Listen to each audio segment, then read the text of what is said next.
नमस्कार, मी doctor Milind Joshi happy kids hospital Jalgaon इथे कार्यरत आहे। आज आपण जाणून घेऊया की लहान मुलांच्या सर्जरी ही गोष्ट ऐकल्यानंतर पुष्कळदा समाजामध्ये अनेक त्यासंबंधी भ्रम असतात किंवा गैरसमज असतात आणि त्यामुळे ज्या वयामध्ये सर्जरी आवश्यक असते त्या वयात ती केल्या जात नाही आणि मग त्यानंतर पुढे मोठेपणामध्ये त्या सर्जरीचे पाहिजे तसे रिझल्ट्स मिळत नाही आणि त्यामुळे रुग्णाचं नुकसान होत असतं। तर अशा काही भ्रामक कल्पना ज्या समाजामध्ये पसरल्या आहेत किंवा जे गैरसमज आहेत त्यामध्ये सगळ्यात मोठा गैरसमज म्हणजे लहान मुलांमध्ये शस्त्रक्रिया शक्य नसतात हा। आता जनरली काय असतं की घरामध्ये जेव्हा लहान बाळाचा जन्म होतो तेव्हा ती एक आनंदाची गोष्ट असते आणि त्या बालकाला जेव्हा काही सर्जिकल प्रॉब्लेम असतात ज्याच्यासाठी सर्जरीची आवश्यकता पडते तेव्हा हे अत्यंत नैसर्गिक आहे की पालकांना त्याची खूप चिंता वाटू शकते किंवा त्यामुळे इतक्या लहान बाळाचं ऑपरेशन कसं करायचं अशा प्रकारचा सुद्धा त्यांच्या मनामध्ये एक प्रकारची भीती निर्माण झालेली असते जी अगदी स्वाभाविक आहे। परंतु आता मॉडर्न सर्जरी आणि मॉडर्न ॲनेस्थेशिया या दोन्ही गोष्टींमुळे ज्या प्रकारची डेव्हलपमेंट ही मेडिकल फील्डमध्ये झाली आहे त्यामध्ये मागच्या 30 ते 40 वर्षामध्ये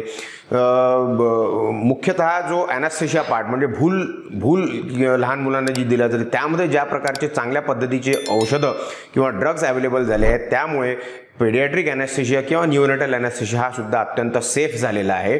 त्यामुळे जो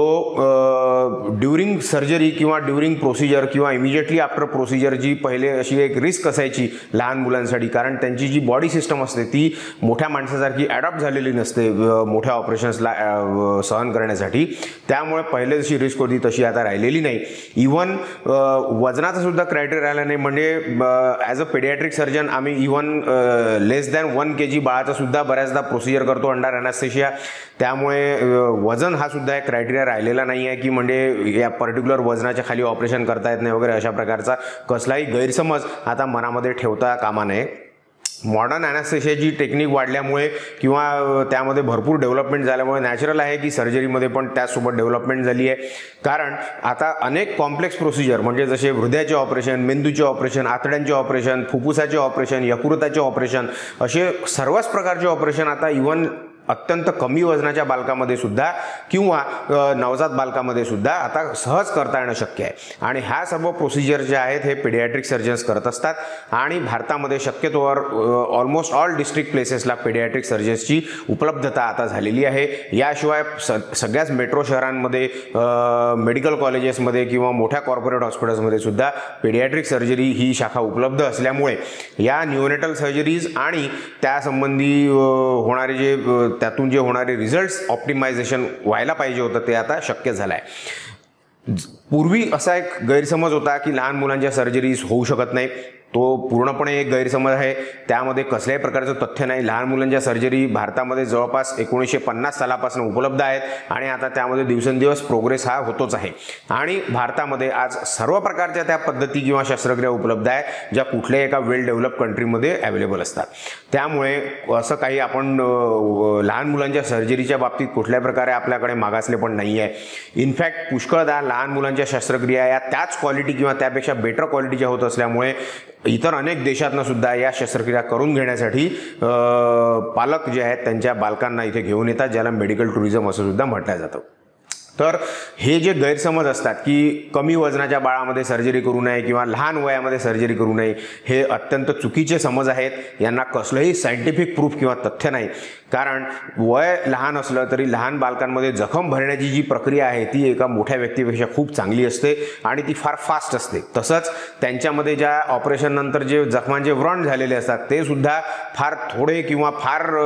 पुसटसे असे पुढच्या आयुष्यामध्ये दिसतात। चांगल्या प्रकारची पेडियाट्रिक सर्जनद्वारा केल्या गेलेली शस्त्रक्रिया असेल तर त्यामुळे दिसणारे मोठे घाव किंवा व्रण याची सुद्धा भीती बाळगण्याचं कारण नाही। तसेच लहान मुलांमध्ये इव्हन दुर्बिणीच्या शस्त्रक्रिया नवजात बालकांमध्ये सुद्धा आता उपलब्ध असल्यामुळे त्या शस्त्रक्रिया तर म्हणजे अगदी 2 मिलीमीटर किंवा 3 मिलीमीटर एवढ्या लहान छिद्रांद्वारे केल्या जातात, त्यामुळे त्यांचे सुद्धा व्रण पुढे जाऊन आयुष्यामध्ये कसल्याही प्रकारे दिसत नाही। या सर्व प्रकारच्या कॉम्प्लेक्स शस्त्रक्रिया या सर्वच महत्त्वाच्या आजारांवरती उपलब्ध आहेत, जसं की मी तुम्हाला सांगितलं हृदयाचे आजार, यकृताचे आजार, आतड्यांचे आजार, किडनीचे आजार, फुफ्फुसाचे आजार, अंडाशयाचे आजार, हर्निया म्हणजे कॉमन प्रॉब्लेमपासून तर दुर्मिळ प्रॉब्लेमपर्यंत सर्वच प्रकारच्या आजारांमध्ये या सर्व प्रकारच्या शस्त्रक्रिया नवजात बालकांमध्ये किंवा कमी वजनाच्या बालकांमध्ये सुद्धा आता सहजरित्या पेडियाट्रिक सर्जन्सद्वारा केल्या जातात आणि त्यांचे जे रिझल्ट्स आहेत ते सुद्धा खूप चांगल्या पद्धतीने आता इम्प्रूव्ह झालेले आहेत. दुसरी महत्त्वाची गोष्ट म्हणजे लहान मुलांमध्ये ऑपरेशन न करता त्याला थोडं मोठं होऊ द्यावं, हा एक मोठा गैरसमज आहे समाजामध्ये. आता मोठं म्हणजे किती मोठं याचं उत्तर कोणी देत नाही. आणि म्हणून होतं काय की काही शस्त्रक्रिया अशा असतात ज्या योग्य वेळी केल्या गेल्या पाहिजे, जेणेकरून रुग्णाला त्या शस्त्रक्रियेद्वारे पूर्णपणे फायदा होतो आणि त्याचं पुढे भविष्यामध्ये काही नुकसान होत नाही. तर हे जर योग्य वेळी केलं गेलं तर त्याचा फायदा, वेळ गेल्यानंतर मग त्या शस्त्रक्रिया करून पाहिजे तसा मग रुग्णाला त्या आजारातनं फायदा मिळेलच असं काही सांगता येत नाही. म्हणून अशा प्रकारे कुठलाही गैरसमज मनामध्ये न ठेवता पालकांनी जर त्यांच्या पेडियाट्रिक सर्जननी त्यांना त्यांच्या बालकाच्या आरोग्यासाठी किंवा त्याच्या इम्प्रूव्हमेंटसाठी काही शस्त्रक्रिया सजेस्ट केली असेल तर ती निसंकोचपणे आणि न घाबरता पेडियाट्रिक सर्जनच्या सल्ल्या आणि मार्गदर्शनाद्वारे करून घेणं हे फार महत्त्वाचं आहे, जेणेकरून त्यांचं बाळ हे लवकरात लवकर निरोगी होऊन पूर्ण आपल्या आयुष्याचा आनंद उपभोगू शकेल. हा व्हिडिओ जर तुम्हाला आवडला असेल तर याला लाईक करा, शेअर करा, आमच्या चॅनेलला सबस्क्राईब करा. धन्यवाद.